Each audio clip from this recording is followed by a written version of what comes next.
Hey, fourth graders. All right, we only have 3 more days to finish this book. And we have today, we'll read 2 chapters, and then we'll have 2 other days where we'll read 2 chapters each day also. So we're almost finished.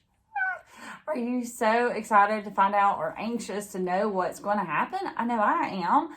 All right, so we are going back to Walk Two Moons by Sharon Creech, and we are going to read chapters 39 and 40 today. And so here we go. Okay, so chapter 39 is called Homecoming. And remember, who's coming home?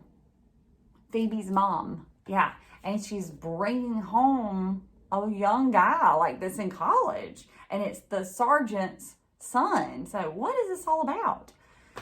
Let's find out. Okay, the next morning, Phoebe phoned, begging me to come over. I can't stand it, she said. I want a witness. For what? I just want a witness. Did you tell your father about, your mother and... Are you kidding? Phoebe said. You should see him. He and Prudence spent all last night and this morning cleaning the house. They've scrubbed floors and bathrooms. They've dusted like crazy people. And they did laundry and ironing, and then they vacuumed. Then they took a good look around. And you know what they did? My father said, well, maybe it looks too good. Your mother will think that we can function without her. So they messed things up. He's very put out with me that I wouldn't help. I did not want to be a witness to anything, but I felt guilty for running away the day before, so I agreed. When I got to her house, Phoebe, Mr. Winterbottom, and Prudence were sitting there staring at each other. Didn't she say what time she was coming? Mr. Winterbottom asked. Prudence said, no, she did not. I wish you would quit acting as if it's my fault that she did not say more than she did. Mr. Winterbottom was a wreck. He jumped up to straighten a pillow, and he sat back down, and then he leaped up to mess up the pillow again, and he went out in the yard and walked circles around the yard, and he changed his short shirt twice. Oh my. I hope you don't mind that I'm here, I said. Why would I mind? Mr. Winterbottom said. Just as I thought they would all go stark raving mad, a taxi pulled up outside. Oh, I can't look, Mr. Winterbottom said. Oh. And he escaped to the kitchen. I can't look either, Phoebe said, and she followed her father. I followed Phoebe. Oh, well, I don't know what has gotten into everybody, Prudence said. Aren't you excited to see her? From the kitchen, we heard Prudence open the front door, and we heard Mrs. Winterbottom say, oh, sweetie. Mr. Winterbottom wiped the kitchen counter, and we heard Prudence gasp, and her mother say, I'd like for you to meet Mike. Mike? Mr. Winterbottom said. He was quite red in the face. I was glad there was no axe in the house, or I'm fairly certain he would have picked it up and headed straight for Mike. Phoebe said, now, Dad, don't do anything too rash. Mike, he repeated. Mrs. Winterbottom called, George, Phoebe. We heard her say to Prudence, where are they? Didn't you tell them I was coming? Mr. Winterbottom took a deep breath. Phoebe, I'm not sure you or Sal should be around for this. Are you kidding? Phoebe said. He took another deep breath. Okay, here we go. He stood up straight and tall and walked through the living room, and Prudence and I followed. Honestly and truly, I think Phoebe nearly fainted deep away on the carpet. There were 2 reasons for this. The first was that Mr. Winterbottom, or Mrs. Winterbottom, looked different. Her hair was not only short, but it was also quite stylish. She was wearing lipstick, mascara, and a little blush on her cheeks, and her clothes were altogether unlike anything I'd ever seen her in. A white t-shirt, blue jeans, and flat black shoes. And dangling from her ears were thin silver hoop earrings. She looked magnificent, but she did not look like Phoebe's mother. The second reason that I think Phoebe nearly fainted dead away was that there was Mike Bickle, Phoebe's potential lunatic, in her own living room. It was one thing to think he was coming, but another thing to actually see him standing there. I didn't know what to think. For a second, I thought maybe Mike had kidnapped Miss Winterbottom and was bringing her back for some ransom money, or maybe he was now going to do away with the rest of us. I don't know, but I just kept thinking of seeing them together the day before. And besides, Mrs. Winterbottom looked too terrific to have been held captive. She did look frightened, sorry, but not of Mike. She seemed afraid of her husband. Dad, Phoebe whispered, that's the lunatic. Oh, Phoebe, her mother said, pressing her finger to her cheek. And when she made that familiar gesture, Phoebe looked as if her heart was splitting into 1,000 pieces. Mrs. Winterbottom hugged Phoebe, but Phoebe did not hug her back. Mr. Winterbottom said, Norma, I hope you are going to explain exactly what's going on here. He was trying to make his voice firm, but it trembled. Prudence stared at Mike. She seemed to find him handsome and was flirting with him. And she kind of fluffed her hair away from her neck. Mrs. Winterbottom tried to put her arms around Mr. Winterbottom, but he pulled away. I think we deserve an explanation, he said. He, too, was staring at Mike. Was she in love with Mike? He seemed awfully young. Not much older than Prudence. Mrs. Winterbottom sat down on the sofa and began to cry. It was a terrible, terrible moment. It was hard to make any sense of what she said at first. She was talking about being respectable and how maybe Mr. Winterbottom would never forgive her, but she was tired of being so respectable, and she had tried very, very hard all these years to be perfect, but she had to admit she was quite unperfect, and she said there was something that she had never told her husband, and she feared that he would not forgive her for it. Mr. Winterbottom's hands were trembling. He did not say anything, and Mrs. Winterbottom motioned for Mike to join her on the sofa. Mr. Winterbottom cleared his throat several times, but he still said nothing. Mrs. Winterbottom said, Mike is my son. What? Mr. Winterbottom, Prudence, Phoebe, and I all said, your son? Mrs. Winterbottom stared at her husband. George, I know you will think I am not, or was not, respectable. But it was before I ever met you, and I had to give him up for adoption, and I could hardly bear to think of it. And Mr. Winterbottom said, respectable? Respectable? What? Whatever, respectable? Mr. Winterbottom was not happy. Mrs. Winterbottom stood up.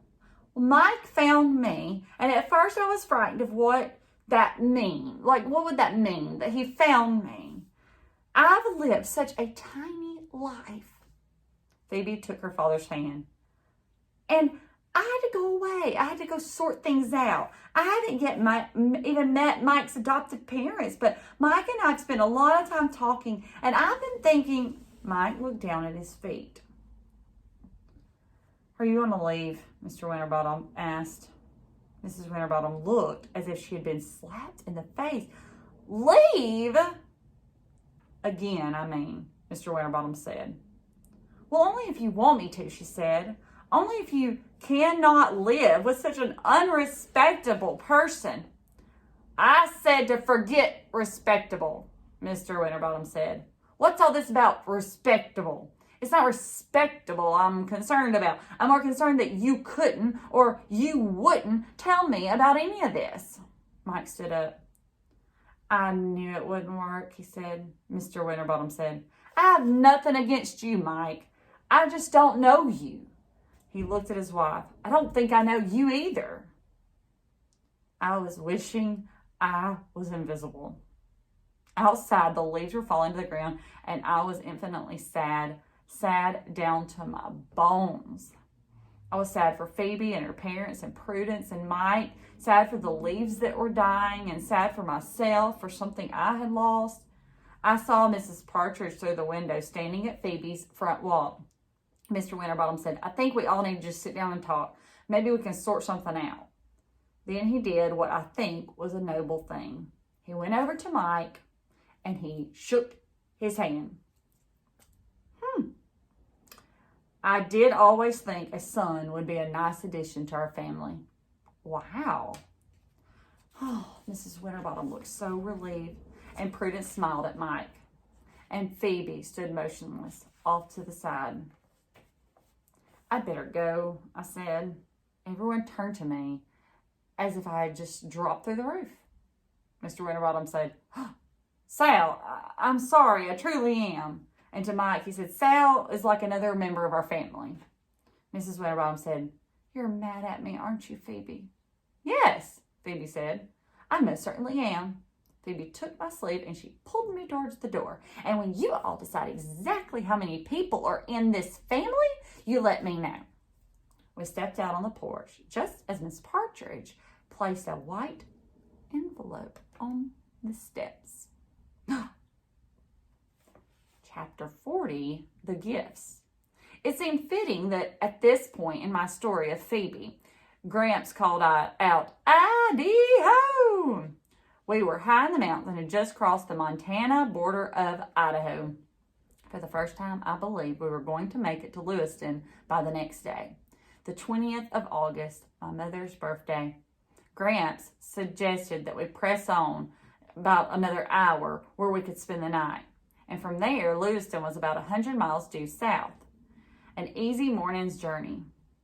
How does that sound to you, Gooseberry?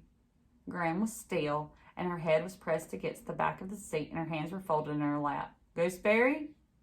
When Gram spoke, you could hear the rattle in her chest. Oh, that's fine, she said. Gooseberry, you feeling okay? I'm just a little tired, she said. We'll get you to a bed real soon. Gramps glanced back at me, troubled, like he was worried, like, what's going on? Gram, if you want to stop now, that'll be okay, I said. Oh, no, I'd like to sleep where we're going for the night. Your mama's sent us a postcard from there, and it was just had a beautiful lake. And she started coughing a long, rattly cough. Gramps said, okay then, the bountiful blue lake, here we come, he said. Gramps said, I'm so glad Peavy's mama came home. I wish your mama could come home too. Gramps nodded his head for about 5 minutes, and then he handed me a tissue and said, now tell us about Mrs. Partridge. What was she doing leaving an envelope on Peavy's porch? Well, that's what Phoebe and I wanted to know. Did you want something, Mrs. Partridge? I asked. She put her hands to her lip. She said. And Phoebe snatched the envelope and she ripped it open and she read the message aloud. Don't judge a man until you've walked 2 moons in his moccasins. Mrs. Partridge turned to go. Bye-bye, she said. Mrs. Partridge, Phoebe called. We've already had this one. I beg your pardon, Mrs. Partridge said. It was you, wasn't it, Miss Phoebe said. You've been creeping around and leaving these things, haven't you? Did you like them? Mrs. Partridge said as she stood there in the middle of the sidewalk with her head tilted up at us with that quizzical look on her face, and she looked like a mischievous little child. Margaret reads them to me from the paper each day, and when there's a nice one, I'll ask her to copy it down. I'm sorry I gave you that one about the moccasins already. My noggin forgot. But why did you bring them here? Phoebe said. Well, I thought they would be a grandiful surprise. For you, kind of like fortune cookies, only I didn't have any cookies to put with them. Well, did you like them anyway? Phoebe looked at me for a long minute. Then she went down the steps and said, Miss Partridge, when was it that you met my brother? Well, you said you didn't have a brother, Mrs. Partridge said. I know, but you said you met him. When was that? She tapped on her head. Noggin? Remember? Let's see. Some time ago, maybe a week or maybe 2 weeks, he came by my house by mistake. He let me feel his face That's why I thought he was your brother. He has a similar face. Isn't that peculiar? Her made-up words. Phoebe said, no more peculiar than most things lately. As Miss Partridge tottered back to her house, Phoebe said, it's a peculiar world, Sal. She walked across the grass and she spit into the street. She said, come on, try it. So I spit into the street too. What do you think? Phoebe said. We spit again. It might sound disgusting, but to tell you the truth, we got a great deal of pleasure of those spits. I doubt if I ever could explain why that was. But for some reason, it seemed the perfect thing to do. And when Phoebe turned around and went into the house, I knew that that was the right thing for her to do too.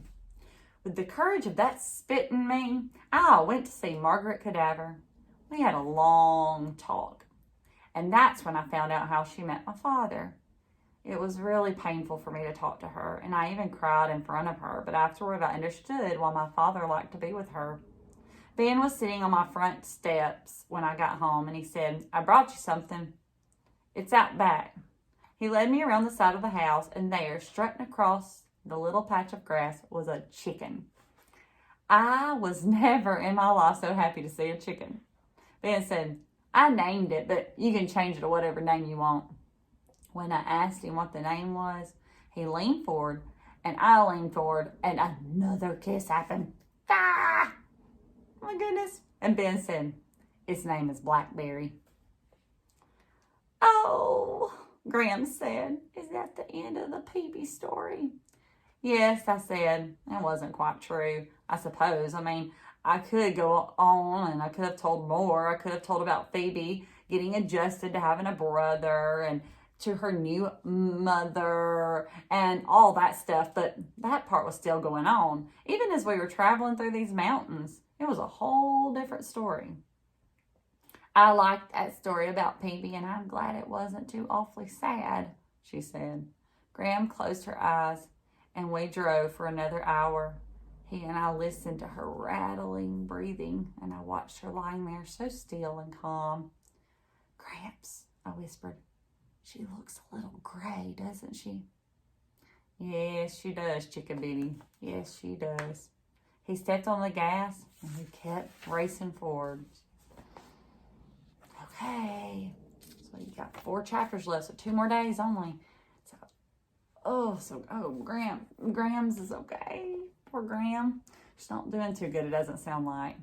And now we've figured out all about Phoebe and her mom and what's been going on. So that is done. So now we got to see why they're trying to get to Idaho by her mom's birthday. So I'll read to you next time. See you then. Bye.